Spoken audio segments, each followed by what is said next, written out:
Chairperson of the Portfolio Committee, Honorable Sumpra Mahumapelo, honorable members of the Portfolio Committee, the Dean of the Diplomatic Corps, heads of mission and members of the Diplomatic Corps, colleagues at DIRCO in attendance.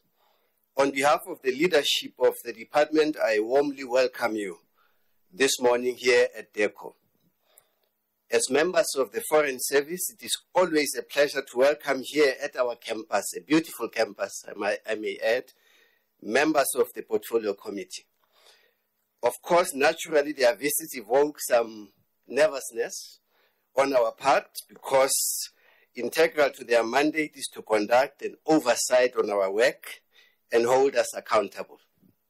However, we are pleased with their visit because importantly it sends a message that our lawmakers appreciate the work we do and the challenge we face in the environment in which we operate.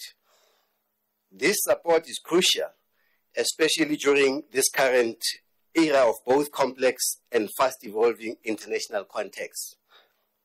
As head of the branch in the department, Branch Africa, I'm particularly pleased that this time around, the committee specifically requested to interact with our key stakeholders, the African heads of mission accredited to our republic.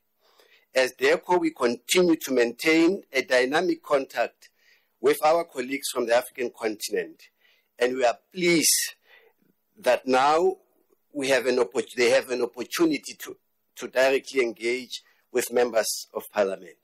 With these few words, Honorable Chairperson, I have the pleasure to present to you their excellencies here, and I thank you.